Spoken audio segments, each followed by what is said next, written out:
बिस्मिल्लाहिर्रहमानिर्रहीम अस्सलाम वालेकुम। अॼु जेको असांजो क्लास 4 आहे, यूनिट 2 आहे। मां माज़रत चाहियां थो जो मसइलनि जे करे या कुझु पर्सनल इशूज़ जे करे जेको आहे मां लेक्चर डिलीवर न करे सघुमि। इंशाल्लाह हाणे मां कंटिन्यू कंदा। ऐं ॿियो तव्हांखे रिक्वेस्ट आहे त प्लीज़ महिरबानी करे चैनल खे सब्सक्राइब कयो ऐं पंहिंजे दोस्तनि उस्तादनि सां शेयर कंदा हलो, तव्हांजी मूंखे मोटिवेशन मिले त मां जेको आहे मज़ीद जल्दी जल्दी में वीडियोस ठाहींदो वञा। ऐं ॿी इहा ॻाल्हि तव्हांखे ॿुधायां त मां जेके वर्ड्स वग़ैरह आहिनि उहे फ्री ग्रुप ते अपलोड कंदुमि, सिंध एक्सीलेंस अकेडमी जेको फेसबुक ते ऑफिशियल ग्रुप आहे। ऐं इन खां अलावा जेके अगरि जेका एक्सरसाइज़ आहे मां हिते आन द स्पॉट कराईंदो वञा थो, पर जेकॾहिं पोइ बि तव्हांखे एक्सरसाइज़ खपे त ऑन डिमांड मां तव्हांखे एक्सरसाइज़ ठाहे ॾींदुमि, एक्सरसाइज़ तव्हांखे ॾींदुमि, पर उनजी कुझु चार्जिस आहे, छाकाणि त मां खे थोरो पंहिंजे बाक़ाइदे हथनि सां महिनत करणी थी पए। उन महिनत ई बि थोरो मूंखे बि जेको आहे फल ॾिनो वञे त बहितरु रहंदो। ज़्यादा न, बसि सिंपलेस्ट जेको आहे घटि में घटि हूंदो, ॿियनि खां तमामु घटि हूंदो। ज़्यादा न खपे, बसि जेतिरो माण्हू माना जेको पघार कढे थो जिस्म मां उनजो थोरो घणो फ़ाइदो मिले बसि। ठीकु आहे, बिस्मिल्लाह रहमान। बाक़ी ॿियो तव्हां सां कोई मसइलो हुजे एक्सरसाइज़ में या कोई सवाल पुछिणो हुजे मिडिल ऑफ क्लास, त you are welcome and I'm always available. You can ask me any questions in this channel, or while commenting, or you may ask any questions in the Facebook groups in the Excellence Academy, or you can also follow likes in the Excellence Academy Facebook page. बिस्मिल्लाहिर्रहमानिर्रहीम। Unit 2 है safety. Safety यानी safety यानी एहतियात। Dialogue गुफ्तगू। One friend visiting another friend. हिकिड़ो दोस्त ॿिए दोस्त ॾांहुं वेंदे या हुनजे घर वेंदे। अहमद सेज़ बिलावल। अहमद चए थो Bilal, I was waiting for you yesterday. Bilal Bilal मां तव्हांजो इंतज़ारु करे रहियो हुउमि कल्ह। Bilal says I am sorry. Bilal चए थो माफ़ु कजो, मां न अची सघियुमि। I couldn't come due to some work. कुझु कम जे करे या कुझु मसरूफ़ियात जे करे मां न अची सघियुमि। अच्छा, आई एम सॉरी लिखियलु आहे, इन जी बि इहा ई माना थींदी माफ़ु कजो, मां न अची सघियुमि या मां न अची सघियुमि कल्ह। ठीकु आहे, पर हिते एक्सप्लेनेशन लिखियलु आहे, माना ॿार वग़ैरह जीअं जल्दी सम्झी सघनि। ऐं this is a best lecture for both students and teachers. शागिर्द स्टूडेंट्स लाइ जेके नवां टीचर्स आहिनि या जिन खे एक्सरसाइज़ नथी ठाहिणु अचे या मसइलो आहे जेको बि आहे उन लाइ बेस्ट आहे, रुगो स्टूडेंट लाइ न, सभिनी लाइ बेस्ट आहे। जेको आहे बेस्ट फॉर ऑल। उन खां पोइ Ahmed says that's okay. Ahmed चए थो ठीकु आहे। Did you finish your work. छा तव्हां पंहिंजो कमु पूरो कयो। Bilal says yes I did. Bilal चए थो जी हा मां कयो। I came to ask you can we go outside and play today. मां तव्हां ॾे तव्हां खां पुछणु छा ॿाहिरि हलूं रांदि बांदि खेॾणु। ठीकु आहे। ऐं माना बि मां तव्हांखे जेको सिंधी जो लहजो आहे, जेको असां आम लैंग्वेज कॉमन लैंग्वेज ॻाल्हाईंदा आहियूं, जेको कॉमन लिंग्विस्टिक जेको लहजो आहे, तरीक़ेकार, उन सां ॻाल्हायां थो त जी तव्हांखे जल्दी में सम्झ में अची नी, तव्हां परेशान न थियो त असां उहो ई डायलॉग ॻाल्हायूं जेको उस्तादु ॻाल्हायो। ईअं न हूंदो आहे। ऐं वर्डनि जी एज़िट मीनिंग न आहे कढिबी। अगरि कोई नसर वग़ैरह नसा जेको सबक़ु वग़ैरह पढ़िबो आहे त इन ई तव्हां ईअं बि माना करे सघो था, can we go outside and play today. छा असीं ॿाहिरि वञणी, छा असीं ॿाहिरि वञी करे खेॾी सघूं था अॼु, ईअं बि करे सघिजे थी। ठीकु आहे। Ahmed says no I am sorry. Ahmed चए थो न, मूंखे माफ़ु कजो, माई मदर्स नॉट होम। हिन जी माना ईअं बि निकिरी सघे थी नो आई एम सॉरी, न मां नथो हलां। ठीकु आहे। इहा माना आम जेका असां ॻाल्हाईंदा आहियूं, जेको असां कोई पुछंदो आहे त तव्हां हेॾे हलो था, तव्हां चवंदा आहियो न मां नथो हलां, त इन अंग्रेज़ी में ईअं बि थींदो ऐं नो आई एम सॉरी। ठीकु आहे। इन अंग्रेज़ी में सिर्फ़ु इहा माना न थींदा आई एम सॉरी माना मूंखे माफ़ु कजो, ईअं बि थींदो न मां नथो हलां। यानी जेको कंटेक्स्ट आहे, जेको माना टॉपिक आहे, उन जे हिसाब सां माना करणी आहे। My mother is not home so I have to stay at home. मुंहिंजी अम्मा घर न आहे, तंहिं करे मूंखे घर वेहणो आहे।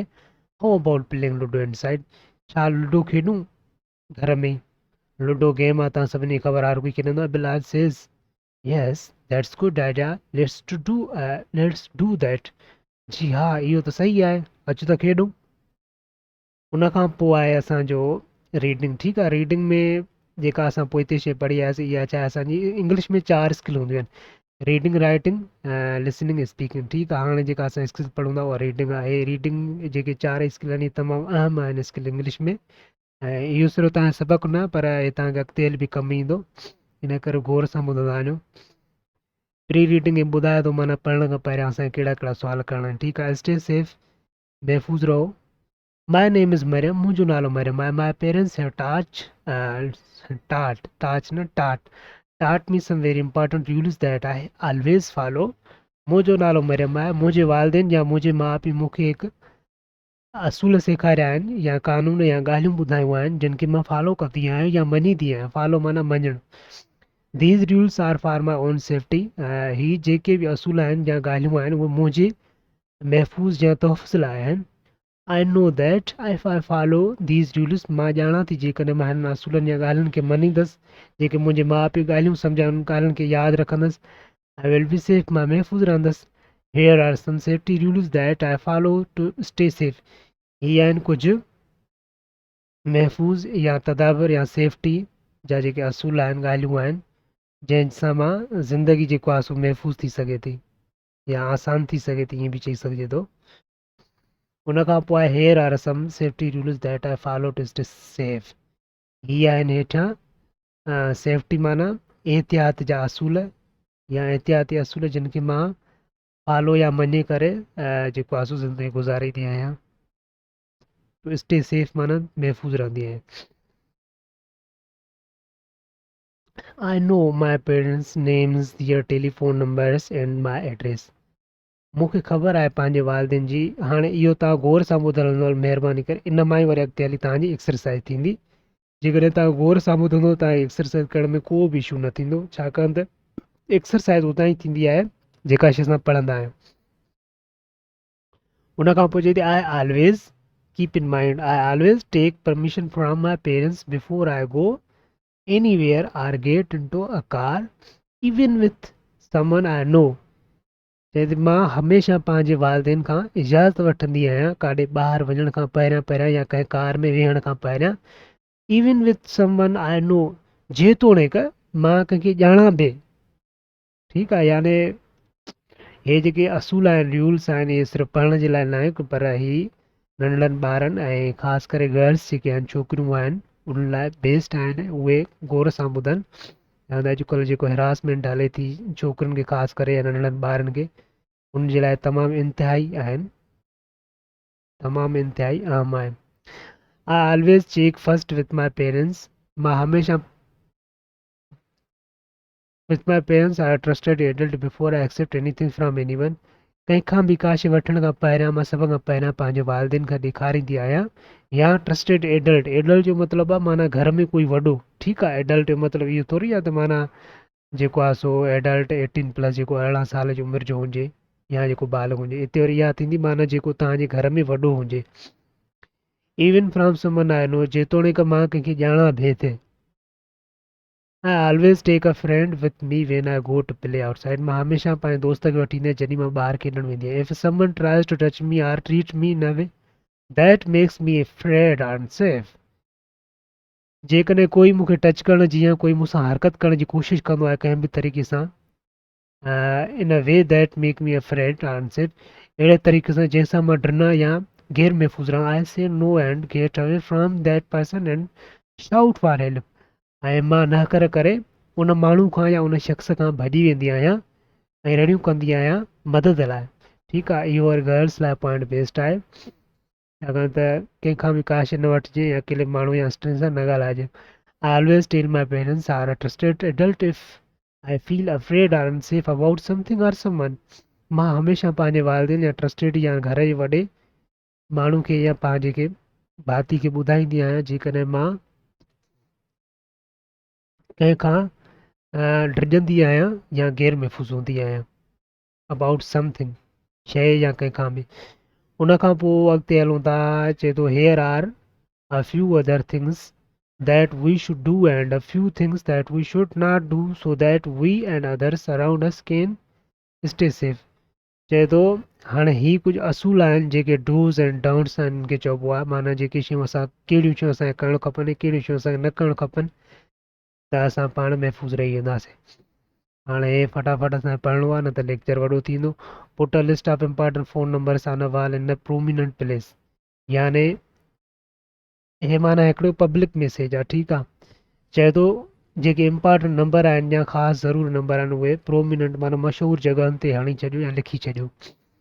उन खां पोइ obey your parents and listen to what they say, तव्हां पंहिंजे वालिदिन जो चयो मञो ऐं उनखे ॿुधो उहे छा था चवनि. Remove such things from the way विच में harm any one such as stones. ऐं रस्तनि तां कहिड़ी बि शइ अहिड़ी शइ हुजे जेका ॿियनि खे नुक़सानु पहुचाईंदी उहा तव्हां रिमूव कयो या परे कयो, उन में सवाब बि मिलंदो आहे ऐं फ़ाइदो बि थींदो. Stay on the left side while walking or riding bicycle. जेतो रोड जे हमेशह खाॿे पासे ते रहंदा आहियो घुमो या जेकॾहिं तव्हां साइकिल ते वञो या पंधु वेंदा आहियो त. उन खां पोइ scream if someone tries to take you somewhere about shout for help. ऐं ख़ासि करे गर्ल्स ऐं नंढड़नि ॿारनि लाइ इहो पॉइंट आहे. चए थो रड़ियूं कयो जेकॾहिं तव्हांखे को अजनबी शख़्स काॾे खयूं थो वञे या वठूं थो वञे ऐं मदद लाइ रड़ियूं कयो. ठीकु आहे. Go home straight after school. School खां पोइ हमेशह घर वेंदा कयो, ॿियो काॾे बि न. ठीकु आहे. इहे बिल्कुलु असूल आहिनि, बेस्ट आहिनि. उन खां पोइ डाउट्स छा न कजे. Do not play with match box or match sticks. चए थो घर में या किथे बि माचिस ऐं तीलियुनि जा बॉक्स में कॾहिं बि न खेॾंदा कयो, छाकाणि त हुन में बाहि हूंदी आहे, बाहि ॿरी वेंदी, तव्हां बाहि लॻी वेंदी. ऐं ॿियो हमेशह घर में चुल्हो आहे, गैस आहे, उन सां हरकत न कंदा कयो, उन खां परे रहंदा कयो जेसिताईं तव्हां सां को वॾो न हुजे. Do not open the door for or talk to stranger. हमेशह कॾहिं बि पंहिंजे घर जो दरवाज़ो न खोलियो जेकॾहिं कंहिं स्ट्रेंजर जो आवाज़ु हुजे या कोई अजनबी माण्हू हुजे. ठीकु आहे. Do not play with sharp and pointed things. कॾहिं बि कंहिं तेज़ धार वारी या तिखी शइ सां हरकत न कयो. प्ले जो मतिलबु आहे हिते हरकत न कयो या न खेॾंदा कयो, छाकाणि त उहा तव्हांखे कटे सघे थी तव्हांजे उज़वे या जिस्म जे कंहिं बि हिसे खे. Do not point a gun at others even if it is unloaded are a toy gun. चए थो कॾहिं बि कंहिं ते पॉइंट माना कॾहिं बि कंहिं ते गन या बंदूक उलारियो न, भले उहो ॿारनि वारो रांदूको हुजे या उहा गोली वग़ैरह हुन में न हुजे, छाकाणि त इन मां नंढड़ा ॿार सिखंदा आहिनि. हे सभिनी लाइ, वॾनि लाइ बि आहे नंढनि लाइ बि आहे. Do not stand alone while waiting at the bus stop or going to school or home. यादि रखो नंढड़ा ॿार ऐं जेके छोकिरियूं आहिनि, कॾहिं बि अगरि तव्हां स्कूल वञी रहिया आहियो त माना कॾहिं बि तव्हां बस स्टॉप ते या वेगन स्टॉप ते अकेला न बीहंदा कयो. कंहिं न कंहिं माण्हू हुजे या पंहिंजे क्लासमेट हुजनि या कुझु माण्हू हुजनि त पोइ हुते बीहंदा कयो. Do not listen to others if they say do not tell your parents about this. कॾहिं बि ॿियनि माण्हुनि जी इहा ॻाल्हि खे न ॿुधंदा कयो जेके तव्हांखे चवनि त हीअ ॻाल्हि पंहिंजे वालिदिन खे न ॿुधाईंदा कजो. ठीकु आहे. हाणे इहे बेस्ट रूल्स आहिनि, इहे सिर्फ़ु बुक में न आहिनि पर असांजी ज़िंदगी खे आसान करे सघंदा. उन खां पोइ हाणे अची exercise. Count how many these words are repeated in the text. हाणे इहो तव्हांजी सवले में सवली एक्सरसाइज़ या तव्हां पाण कंदो. ऑलवेज़ काउंट कंदो, जेको असां लाइसन पढ़ी आयासीं पोइ हिते सबक़ु पढ़ी आहे हुन में काउंट कंदो. ॿियो पेरेंट्स काउंट कंदो. डू नॉट इहे काउंट कंदो वर्ड, काउंट करे हिन खाने में लिखंदा वेंदो. अगरि तव्हांखे एक्सरसाइज़ में कोई मसइलो आहे त तव्हांखे मां एक्सरसाइज़ करे ॾींदुमि पर हुनजी कुझु चार्जिस लॻंदी, छाकाणि त उहो मूंखे तव्हांजे लाइ स्पेशल टाइम कढी लिखणी पवंदी ऐं चार्जिस बि तमामु घटि हूंदी, तक़रीबन 1000 ताईं हूंदी. Meaning of words. हाणे ही मीनिंग ऑफ वर्ड्स बि असां पोइ हिते पढ़ियासीं. उहो बि माना मञणु ॻाल्हि मञणु फॉलो करणु. उन खां पोइ टेक. टेक माना टुगेदर, माना उहो हुते मथे लिखियल आहे न त I take I always take my friend to go outside. मां हमेशह पंहिंजे दोस्त खे वठी ॿाहिरि वेंदी आहियां. टेक माना हिते पंहिंजे दोस्त खे गॾु वठी ईंदी आहियां, त हिते छा लिखंदो टुगेदर. हुन खां पोइ ईज़ीली सीन माना आसानी सां ॾिसणु. ईज़ीली सीन इहो बि तव्हां पोइ हिते वर्ड सर्च कजो. उन खां पोइ एनीथिंग दैट कैन हर्ट, इन जो गन थींदो. Shout loudly. शाउट लाउडली यानी स्क्रेम हिते वर्ड लिखिबो. हुन खां पोइ ठीकु आहे. पर्सन वी डू नॉट इहो तव्हां पाण लिखंदो. उन खां पोइ एक्सरसाइज़ 3 आहे रीडिंग. रीडिंग वारे सेशन में read the text and fill in the blanks to complete the safety duties that Maryam follows. हाणे पहिरियों मां तव्हां करां थो, उन खां पोइ बाक़ी तव्हां पाण ई करणा आहिनि. ठीकु आहे. Maryam knows her parents names, their phone numbers and her address. ठीकु आहे. हाणे बाक़ी जेके 2 3 4 5 6 आहिनि तव्हां पाण कयो न त लेक्चर वॾो थी वेंदो. उन खां पोइ एक्सरसाइज़ 4 आहे right your name, right your parents name, your address. Simple आहे. इहो बि तव्हां पंहिंजे पीउ जो पंहिंजो नालो लिखंदो, तव्हां पंहिंजे पीउ जो नंबर लिखंदो, नालो लिखंदो. उन खां पोइ तव्हां पंहिंजी एड्रेस लिखंदो. मिसाल कराची आहे त कराची लिखंदो. मिसाल कराची में तव्हांजी एड्रेस आहे हाउस नंबर 150 स्ट्रीट नंबर 4 जेको आहे सो Sindh employees cooperative housing society लिखंदो. उन खां पोइ लिखंदो कराची ईस्ट लिखंदो, उन खां पोइ सिंध पाकिस्तान लिखंदो। इहा इंटरनेशनल तव्हांजी एड्रेस थी वई। उन खां पोइ आहे exercise 5, read the text and select rules 2 from each section and write them in your notebook. Begin each rule like this. हाणे हिन में इहो थो चए त माना जेके पोइते असां रूल पढ़ी आयासीं डू एंड डोंट्स, हिन मां तव्हां चए थो कोई बि तक़रीबन जेको आहे सो 2 रूल खणो ऐं तव्हां पंहिंजे 2 फ्रॉम ईच सेक्शन, हर हिकु सेक्शन मां 2 रूल खणो ऐं उहे तव्हां पंहिंजे बुक में लिखो, नोट बुक में, जेका तव्हां फेयर कापी तव्हांखे स्कूल में ठाराईंदा आहिनि या तव्हां ॿारनि खे स्कूल में जेका ठाराईंदा आहियो। ऐं हमेशह स्टार्ट कंदो वी शुड, ठीकु आहे, मिसाल तौरु we should not listen others, असां कॾहिं ॿियनि खे न ॿुधूं। ऐं ॿियो आहे we should follow left side of road when we are on cycle or walking, जेकॾहिं असां साइकिल ते आहियूं पंदा आहियूं त रोड जी असां का बि पासे खे फॉलो कयूं हमेशह। ठीकु आहे, उन खां पोइ एक्सरसाइज 6 आहे, in your group read the text and select 8 to 10 rules that you think are important.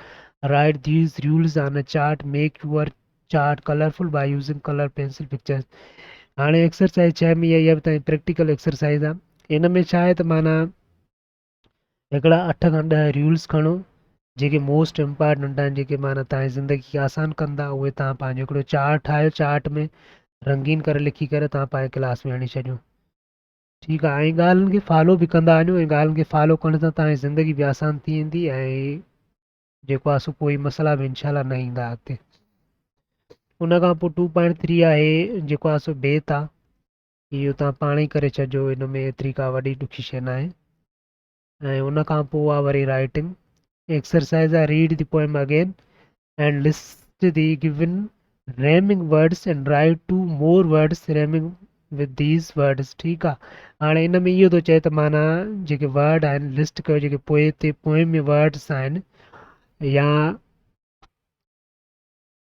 उनखे छा कंदो, उहे तव्हां हेठि लिस्ट जेको आहे सो शो कंदो, जंहिंजे रैम्स माना जंहिंजो रिदम जेको आहे उहो हिकु जहिड़ो हुजे, मिसाल तौरु मी या नी या बी या बेल आहे सेल आहे। ठीकु आहे, अहिड़े तरीक़े सां इहे रिदम आहे। उन खां पोइ एक्सरसाइज़ 3 आहे, work with your partner and right rhyming poem. चए थो पंहिंजे पार्टनर या क्लासमेट सां गॾु हिकिड़ो रैमिंग माना सुर वारो या रिदम वारो हिकिड़ो पोएम लिखो, जीअं मिसाल तौरु बेल आहे सेल आहे मेल, जीअं मां तव्हां पोइ हिते ॿुधायो, ऐं सिंपल तव्हांखे ॿुधाए थो, मिसाल सिंपल 1 आहे, सिंपल 2 आहे, सिंपल 3 आहे, मिसाल fat mat cat, black fat cat sitting on a mat. ठीकु आहे, मेट माना तॾु वग़ैरह या हेठि, हेठि माना थुली। ऐं इनशा ताला मां जेको आहे सो कोशिशि कंदुमि त अॼु जेके वर्ड्स आहिनि उहे लिखी करे मां ग्रुप ते अपलोड कयां, त जीअं तव्हां वर्ड्स वग़ैरह तव्हांखे वर्ड्स ईंदा, तव्हांखे जेको लेसन आहे उहो आसानी सां अची बि वेंदो ऐं तव्हां चङी तरह करे बि सघंदव, या मीनिंग बि तव्हांखे अची वेंदी। उन खां पोइ एक्सरसाइज़ 4 आहे, read the following paragraph, discuss with your partner what the correct order will be. ठीकु आहे, हाणे हिन में हिकिड़ो मां तव्हांखे करायां थो, ॿियो तव्हांखे पाण करिणो आहे। हिन में ईअं करिणो आहे त हे हिकिड़ो पैराग्राफ आहे, हुनखे तव्हां छा कंदो, तरतीब ॾींदो, ठीकु आहे, करेक्शन कंदो।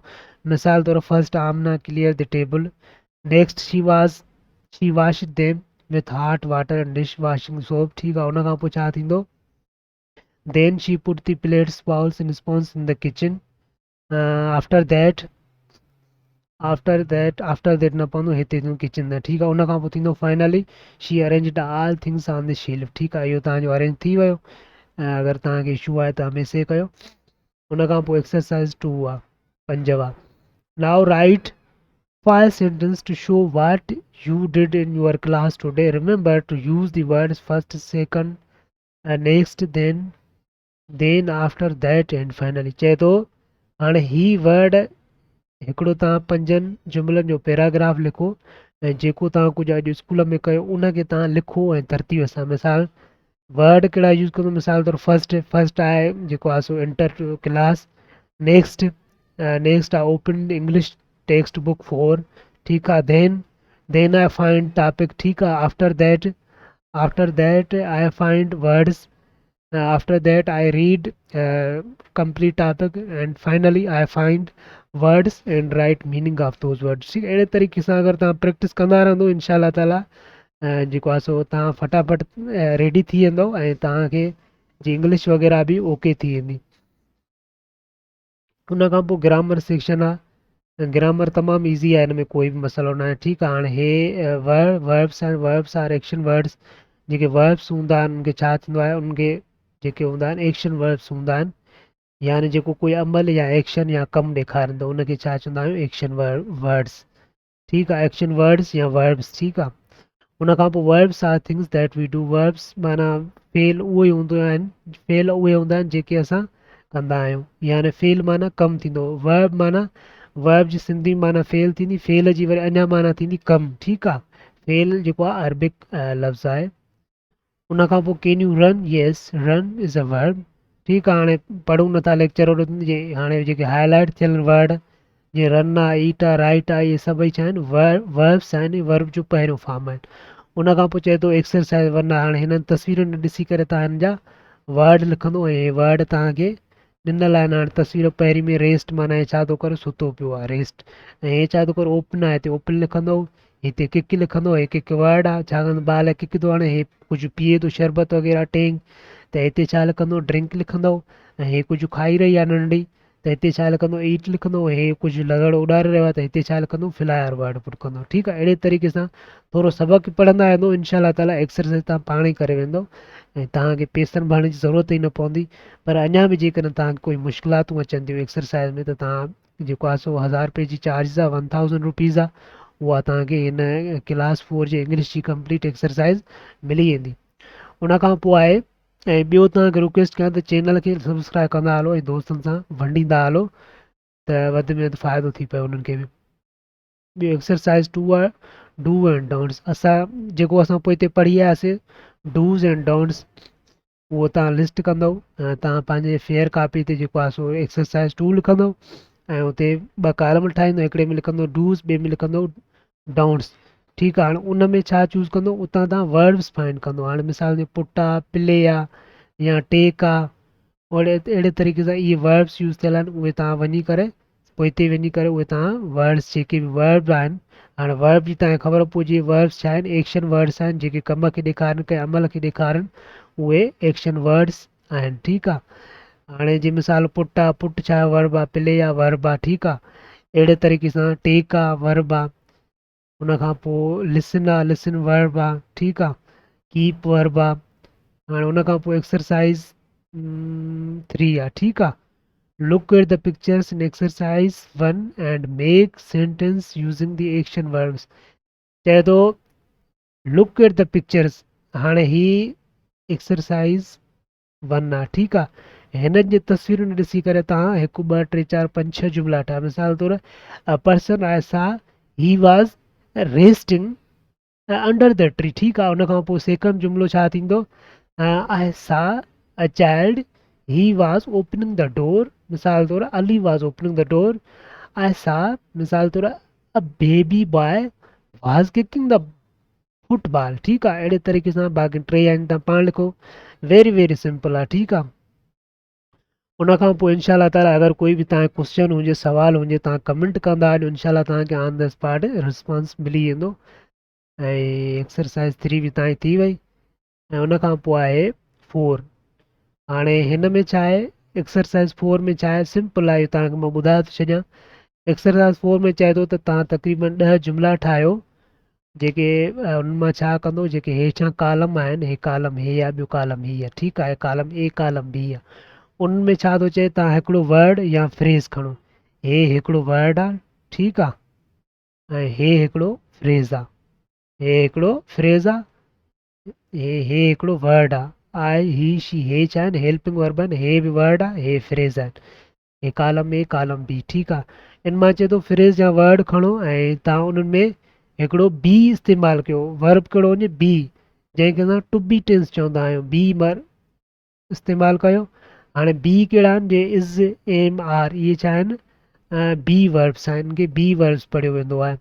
ठीकु आहे, मिसाल तौरु हाणे जे हिकिड़ो हिन कयो आहे की स्कूल वारे book writer, I am playing a game, I am playing a game, हिते आई एम विधी अथई। मिसाल तौरु ही इज़ अ स्टूडेंट, हिते इज़ पवंदो, he is a student. She is sleeping. ठीकु आहे, it is funny, we are brothers, they are playing a game, ठीकु आहे। अहिड़े तरीक़े सां इन जेके एम इज़ आर छा आहिनि, इहे बी वर्ब्स आहिनि जो इस्तेमालु ईअं थींदो, ठीकु आहे। उन खां पोइ exercise 5, write be verb in the billings to complete each sentence. चए थो जेका एक्सरसाइज़ 5 आहे हुनमें बी वर्ब्स इस्तेमालु करे एक्सरसाइज़ मुकमिल कयो। मां जेके पहिरियां आख़िरी में करां थो, बाक़ी तव्हां पाण कंदो। She is a cute baby, the bird is flying in the sky, ठीकु आहे। इहो थी वियो। उन खां पोइ 6 आहे। 6 में सिंपली साॻी ॻाल्हि थो चए, जेके बी वर्ब्स आहिनि उहे विझंदो। मिसाल हिते आई एम, ऐं हिते विझंदो ही आर शी इज़। बाक़ी अॻिते तव्हां पाण कंदो 1 2 3 4, ठीकु आहे। उन खां पोइ 7 आहे, fill in the following blanks using be as helping verbs। साॻी ॻाल्हि थो करे, जेका बी वर्ब्स आहिनि इज़ एम आर छा आहिनि, बी वर्ब्स खे पढ़ियो वेंदो आहे। We are plan to have an Eid milan party, I am cleaning my class for party, ठीकु आहे। हाणे 2 कराया, बाक़ी तव्हां पाण कंदो। अवर टीचर इज़ हेल्पिंग, ठीकु आहे। हिते इहो बि थी वियो। बाक़ी घणा बचा, 1 2 3 4 5 6 7, इहे तव्हां पाण कंदो इनशा ताला। ऐं उन खां पोइ अचूं था अॻिते स्टडी स्किल्स। हाणे वोकेबलरी जो अची वियो तरीक़ो, ठीकु आहे। वोकेबलरी में एक्सरसाइज़ 1 अचे थो, मेक अ लिस्ट। तक़रीबन हिकिड़ी लिस्ट ठाहियो जंहिंमें त 7 वर्ड्स हुजनि रिलेटेड स्कूल ऐं होम सां। पहिरें स्कूल जा 7 वर्ड हूंदा और होम जा 7 वर्ड हूंदा। कीअं हाणे तव्हां वर्ड ठाहींदो, सिंपल ऐं सवलो तरीक़ो आहे। मिसाल तौरु जेको आहे सो आई गो टू स्कूल, मां स्कूल वेंदो आहियां।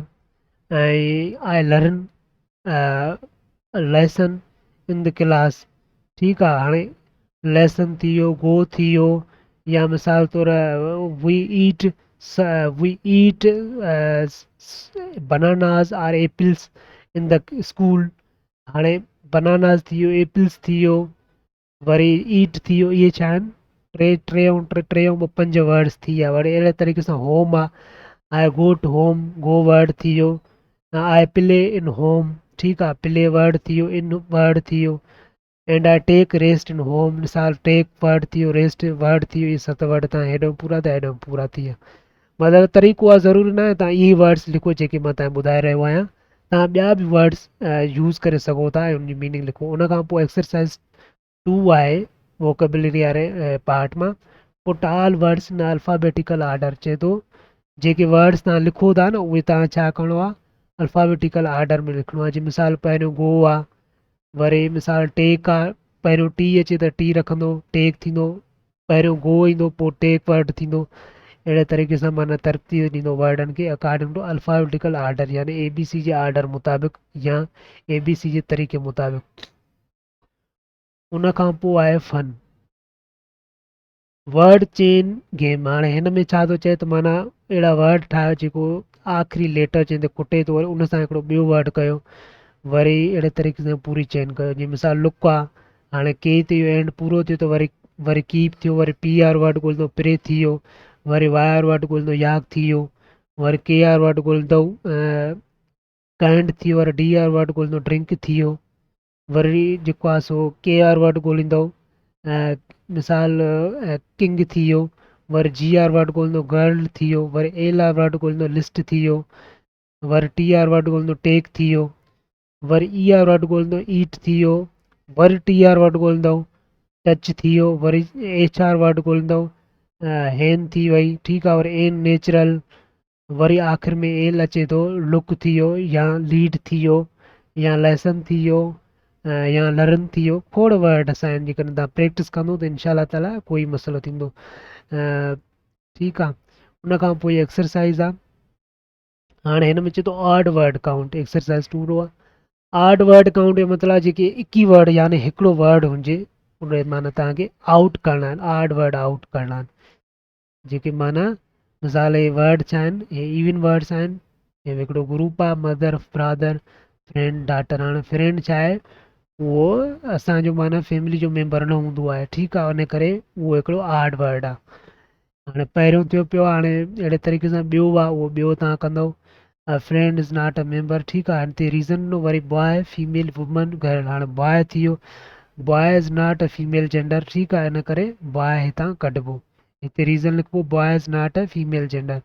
उन खां पोइ वरी तव्हां ॿियो हे कंदो शू वारो कंदो लेक वारो कंदो चेयर वारो कंदो राइस वारो कंदो हिते राइस कढंदो छाकाणि राइस इज़ नॉट अ मीट ठीकु आहे फिश चिकन बीफ इहे छा आहिनि गोश्त ई आहिनि हाणे हेसि ताईं अॼु असां जेको आहे सो यूनिट 2 चैप्टर क्लास 4 जे इंग्लिश जो पूरो थी वियो इनशाला मां उमेदु कयां तव्हां सम्झ में अची वियो हूंदो ऐं मां इहा बि उमेदु कयां थो तव्हां जेको आहे सो चैनल खे या वीडियोस जेके बि लेक्चर आहिनि सुठा लॻनि बहितरीनु लॻनि त तव्हां शेयर कंदा वेंदो it's your and I will be your thankful and thank U तेसि ताईं अल्लाह हाफ़िज़